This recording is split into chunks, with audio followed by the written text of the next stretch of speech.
삼성전자 사요 마요, 엔비디아 사요 마요. 올랐기 때문에 어떤 자산을 사려고 하는 그 시작을 멈춰야 됩니다. 유명한 주식, 많이 오른 주식이 아니라 사람들이 모르는 주식 또는 사람들이 반대로 싫어하는 주식을 살 때야만이 잠깐의 수익이 아니라 정말 큰 수익을 올릴 수가 있거든요. 그럼 지금 엔비디아나 마이크로소프트는 좋은 기업입니다.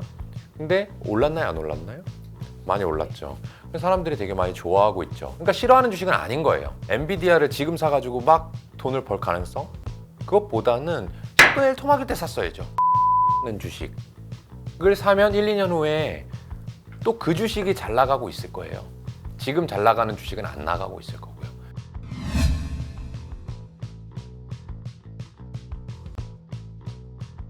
특별한 경제 강의 머니특강. 안녕하세요, 주식 초등학교 여러분. 오늘의 특강을 맡은 김현준입니다. 반갑습니다. 제가 지금까지 책을 여러 권 썼는데요. 그 책들은 좀 어렵다는 평을 많이 받았어요. 그리고 제가 쓸 때도 제가 하고 싶은 말을 주로 썼거든요. 그런데 독자들의 얘기를 들어보니까 너가 하고 싶은 말은 알겠는데 우리가 궁금한 건 좀 달라. 나는 이런 걸 듣고 싶어. 그런 얘기를 해줬으면 좋겠어. 라고 피드백을 많이 받았어요.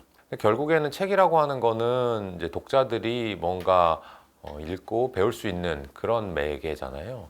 그래서 그런 내용을 적어야 되겠다라고 했고, 결국에는 주식 투자 전문가한테 묻고 싶은 거는 한마디로 이렇게 이 사요 마요로 정리가 됩니다. 이거 빼고는 뭐 팔아요 물 타요 정도. 그래서 이거는 이 머니투데이를 비롯한 많은 방송과 유튜브에서 PD님 작가님들께서 저한테 질문해 주셨던 내용들을 모아서 40개의 질문으로 추렸고요. 그래서 예를 들어서 삼성전자 사요 마요, 엔비디아 사요 마요, 물린 주식 물 타요 말아요 하는 그런 여러분들이 궁금해할 만한 질문들을 제가 미리 좀 답변을 해놓고 여러분들이 책상이라든지 책장에 꽂아 놓는다면 궁금한 것이 생길 때마다 1:1 주식 과외를 받는 듯한 그런 느낌의 책을 내게 됐습니다. 여러분들께서 왜 매수를 하느냐에 대해서 생각을 해볼 필요가 있는 것 같아요.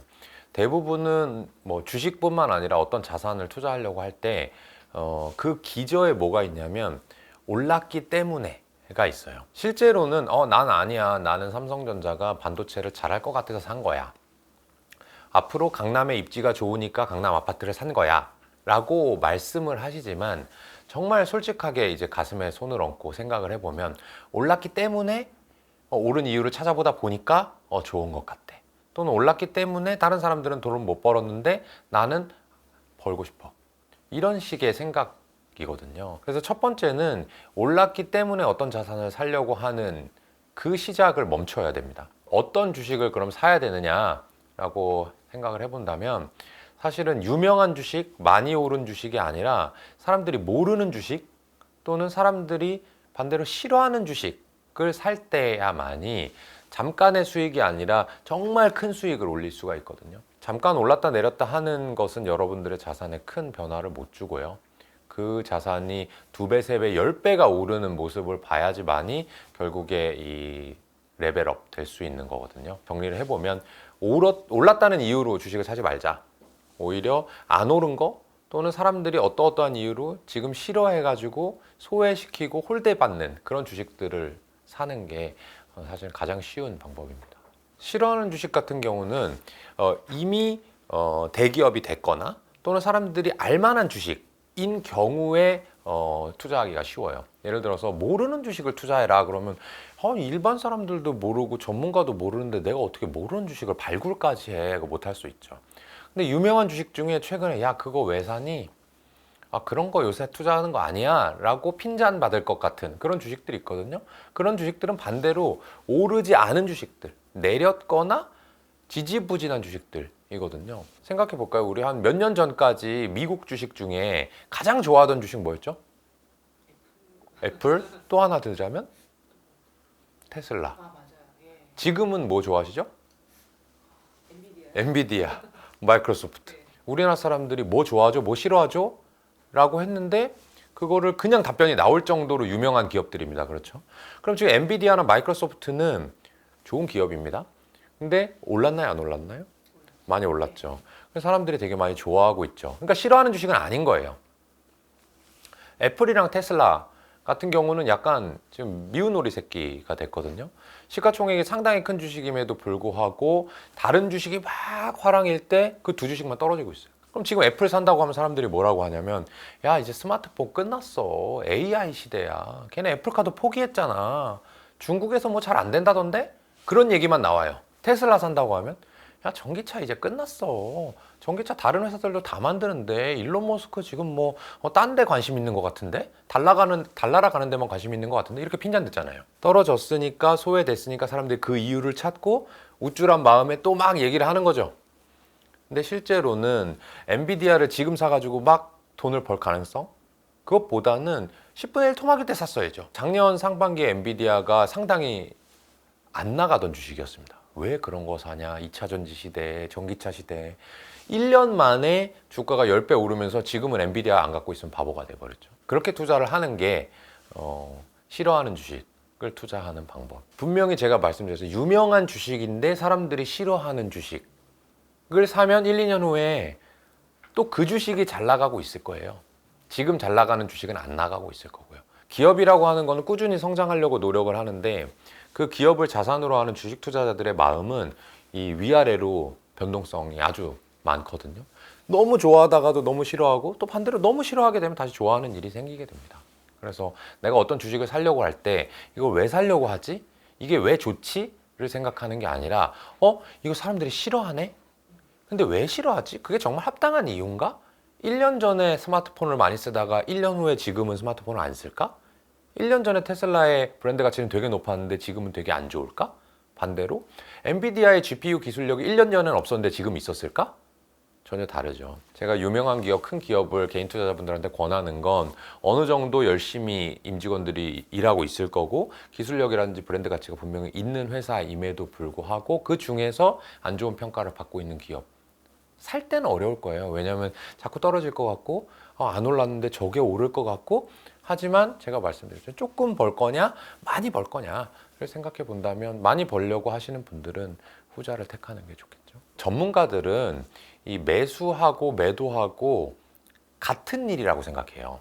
매수를 하는 순간 이 주식을 왜 사지? 결국에는 기업 가치보다 저평가돼 있어서 사는 거거든요. 그럼 기업 가치를 계산했다는 뜻이잖아요. 그런데 기업 가치만큼 주가가 올랐으면 이제 저평가 상황이 아닌 거죠. 그럼 파는 거예요. 그러니까 애초에 살 때 사는 이유와 기업 가치를 정한 사람은 매수와 매도가 똑같은 작업이고 다른 버튼만 누를 뿐인 거죠. 빨간색 버튼이 아니라 파란색 버튼을 누를 뿐인 것이지 어려울 일이 없습니다. 근데 여러분들이 왜 매도는 어렵다라고 생각을 하냐면, 애초에 주식을 샀습니다. 근데 주식이 떨어졌어요.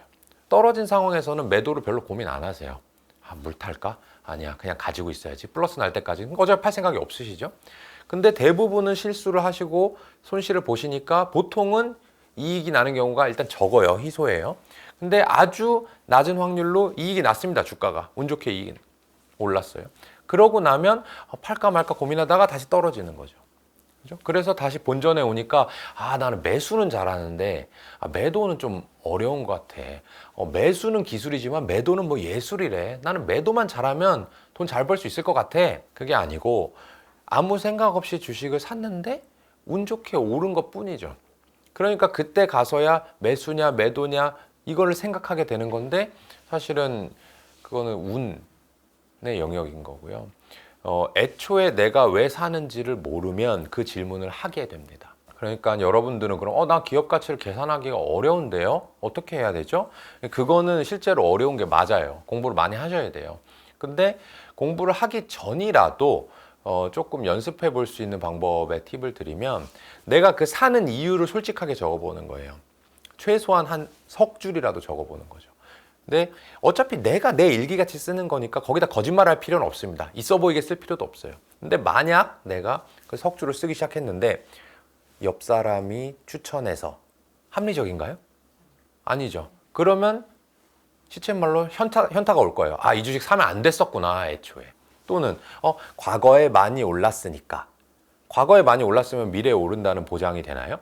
안 되죠. 그럼 이것도 아니구나, 난 잘못 샀구나 라고 생각하게 될 거예요. 근데 예를 들어서 나는 테슬라 자동차를 사람들이 많이 탈 것 같아서, 그거는 맞는지 안 맞는지는 미래의 일이지만 합리적인 이유가 될 수 있겠죠. 테슬라 자동차를 많이 타면 사람들이 테슬라 자동차를 구매를 많이 할 거고, 그럼 테슬라의 매출과 이익, 기업 가치가 올라갈 거니까요. 그렇게 써놓으면 이유가 먼저 생깁니다. 그럼 그 이유가 지속되면 내가 그 주식을 갖고 가도 되는 거고, 떨어졌을 때는 말하자면 물타기를 해서 주식을 더 살 수도 있는 거죠. 그런데 주가가 올랐던 떨어졌던 간에 다시 본 거예요. 나는 3개월이 지나서 보니까 이제는 테슬라 자동차 많이 안 살 것 같아. 테슬라보다는 제네시스가 좋지. 이런 생각이 들었어요. 그럼 테슬라를 갖고 있어야 되나요? 그럼 팔아야 되겠죠. 근데 여기에도 맹점이 있습니다. 처음에 그걸 쓰는 연습을 하다 보면 나중에 스스로 자문자답하게 될 거예요. 테슬라를 많이 탈 것 같다 라고 하는 거를 어떻게 써야지 내가 검증할 수 있냐. 많이 탄다라는 많이는 얼만큼이면 많이에요? 10명이 타면 많인가요? 100명? 지금보다 많이? 그러니까 구체적으로 적어야 되고 숫자에 기반해서 적어야 됩니다. 나는 10년 후에 테슬라 자동차가 전 세계 자동차 중에 10% 이상을 차지할 것 같아 라고 썼단 말이죠. 그러면 10년이라는 기간도 있죠. 테슬라 자동차라는 주어도 있죠. 이게 전 세계 자동차라고 하는 비교 대상도 있죠. 거기에 점유율 10%라고 하는 구체적인 숫자도 있습니다. 그러면 그 생각이 맞을 때까지는 계속 투자를 하는 거고요. 그 생각이 틀렸거나 또는 내가 생각이 바뀌었으면 그 주식을 팔아버리는 거죠. 이 작업을 하다 보면 계속해서 10%가 정말 많은 걸까 적은 걸까? 이 회사가 할 수 있을까 없을까? 또는 10%라고 내가 쓰긴 썼는데 자동차 점유율은 어떻게 계산하는 거지? 전체 자동차 판매량 대비 테슬라 자동차의 판매량이구나. 테슬라 자동차 판매량을 어디서 확인할 수 있지? 홈페이지 한번 들어가 볼까? 이런 식으로. 또는 테슬라 자동차 판매량은 늘어났는데 싼 자동차만 많이 팔려. 그래가지고 실제로 이익이 안 나. 점유율도 중요하지만 거기서 수익성도 확보할 만한 고급 자동차를 많이 팔아야 되겠구나 라고 하면서 스스로 문답을 하면서 공부를 하게 되고요. 그러면 여러분들이 쓰는 그 석줄이 5줄이 될 수도 있고, 같은 석줄이지만 상당히 구체적이고 숫자가 많이 담겨 있을 수도 있습니다. 그 일을 하면서 생각해 보면 결국에는 매도 타이밍이라는 게 이런 거구나 라고 알게 되는 날이 올 거예요. 개별 종목을 고르려면 조금 전에 우리가 테슬라를 예를 들어서 설명을 했듯이 그 회사의 기업 가치를 차지하는 요소들이 뭔지 정확히 알아야 되고, 그걸 숫자로 바꿀 줄 알아야 되고, 그것과 시가총액을 비교하면서 투자를 할지 말지를 결정을 해야 돼요. 수학 문제를 막 푸는 것처럼 그렇게 어렵진 않고요. 그냥 덧셈, 뺄셈, 곱셈, 나눗셈만 할 줄 알면 할 수 있습니다. 여기서 본인의 그 적성이 중요하거든요. 그게 재밌어야 돼요. 사람들이 테슬라 자동차를 많이 타네? 아니네, 현대자동차를 많이 타네? 왜 그렇지? 친구들한테 한번 물어볼까? 설문조사를 한번 해볼까? 그거를 숫자로 바꾸는 작업이 너무 짜릿하고 흥미롭네? 라는 사람이 분명히 있고요. 소수지만. 그렇지 않은 많은 분들은 그게 재미가 없어요. 내가 굳이 재테크를 하는데 이렇게 공부까지 해야 돼? 그냥 뭐 ETF 사면 되지. 난 그 시간에 그냥 열심히 내 일 하겠어. 그리고 쉬는 시간에 난 가족들이랑 뭐 취미생활 하고 싶어. 그것도 좋습니다. 그런 적성의 문제지 이게 어떤 능력의 문제는 아니라고 봐요. 그래서 본인이 그런 적성에 있다. 예를 들면 투자자, 저는 기자 또는 뭐 탐정, 뭐 다 비슷한 영역이라고 보거든요. 그런 영역이 재밌으신 분들은 하시면 되고요. 누구나 할 수 있습니다. 근데 그게 재미가 없다라고 하시는 분들은 간접 투자가 됐건 또는 말씀하신 그 지수 투자, ETF가 됐건 투자를 하시면 되는데, 다만 속 편하게 나는 ETF를 투자하고 싶다라고 하시는 분들은 한 가지 조건이 있는데, 기대 수익률을 낮춰야 돼요. 지수 투자라고 하는 건 뭐냐면 전체 시장이 커지는 만큼 돈을 벌고 쪼그라드는 만큼 돈을 잃겠다라는 거거든요. 그러면 안정성은 클 수밖에 없습니다. 왜냐하면 전체를 다 사니까 잘 되는 기업이 있고 안 되는 기업이 있고 다 평균 내다 보면 변동성이 좀 적어지죠. 하지만 변동성이 적다는 얘기는 결국에는 기대 수익도 낮다는 얘기밖에 안 됩니다. 한국 ETF를 산다고 해볼게요. 한국의 GDP 성장률은 5% 미만입니다. 근데 나는 ETF 사면서 5%보다 훨씬 높은 10%, 20%를 기대할 수가 없는 거죠. 그래서 기대 수익률이 그 정도 낮아도 되면 ETF를 투자해라 라고 말씀드리고 싶고, 나는 기대 수익률을 무조건 높여야 되는데 내가 직접 할 수 없다? 라고 하면 저 같은 펀드 매니저를 찾아서 이제 간접 투자를 하는 방법을 쓸 수밖에 없겠죠. 기대 수익률은 다 높으면 좋겠죠. 저도 뭐 100% 200% 벌고 싶습니다. 1년에.